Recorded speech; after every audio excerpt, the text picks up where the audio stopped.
18th February targeted members of the Gikuyu, Embu, and Meru.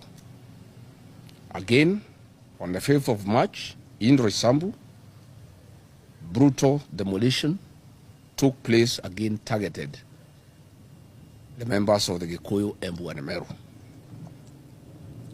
On 8th March 2026, again, at Uhuru Market, the Mount Kenya traders were targeted. This is persecution of a community, it is ethnic profiling, and it is unacceptable. These actions are not only insensitive to the economic realities facing millions of Kenyans, but also raise serious questions about fairness, consistency, and the true motives behind the enforcement exercise. We are well informed of other targeted areas of demolitions that are predominantly Kikuyu, Meru, and Embu traders. These include Tsunami Market in Starehe constituency, Nyayo Market, Kamukuji Market, Ikoba Market, Molem, and Sete Cotton. We have information that William Ruto has ordered persecution of the Gikuyu, Embu, and Meru in Nairobi through brutal, inhuman evictions carried out at night and supervised by armed police officers. If the demolitions are genuine, why are they done under the cover of darkness? If it is genuine that public land and spaces should be vacated, why is Weston Hotel standing tall on KCAA land and other properties owned by corrupt city officials and national politicians not touched?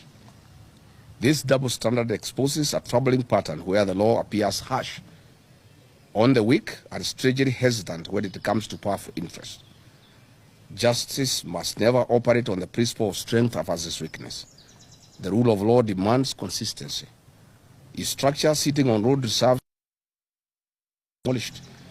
Why is the law being applied selectively and targeting the Kikuyu, the Meru, and the Embu?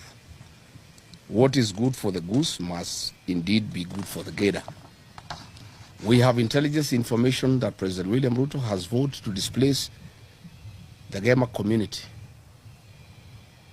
that has a big vote in Nairobi by destroying their businesses and sending them back to the rural areas to deny them an opportunity to participate in the next general election within the county of Nairobi. And if William Ruto thinks and believes that his only problem in the country is the Mount Kenya communities, then he doesn't know what is happening in the rest of the country. It is not just the people of the Mount Kenya community that have a problem with this government, but the whole country. Targeting the Mount Kenya people is unacceptable, and we shall fight it at the risk of being called tribal.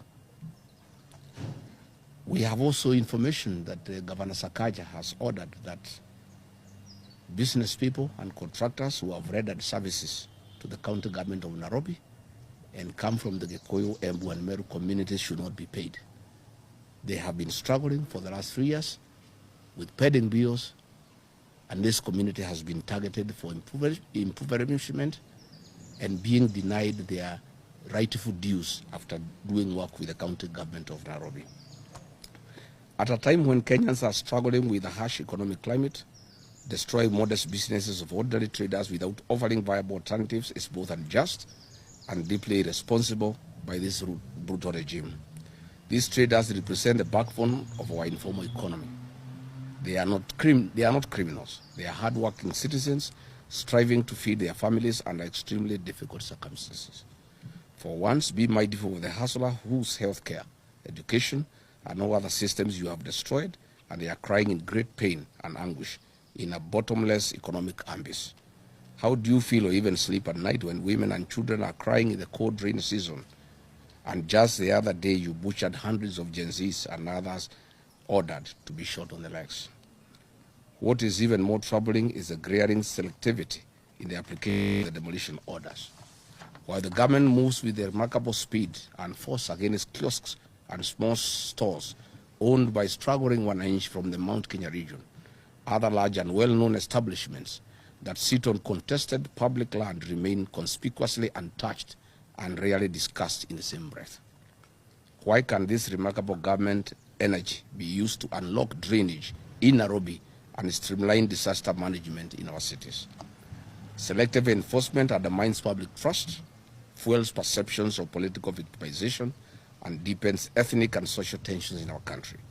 Kenya cannot afford governance that appears punitive to the poor while protective of the rich and powerful.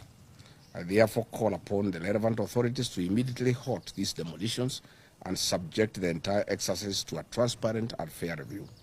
Any enforcement of planning regulations must be humane, lawful, and uniformly applied across the board, from the smallest roadside store to the most prominent commercial establishment, and all grabbed public property. Kenya is a nation governed by the rule of law, not by selective convenience for political ends. Asante sana.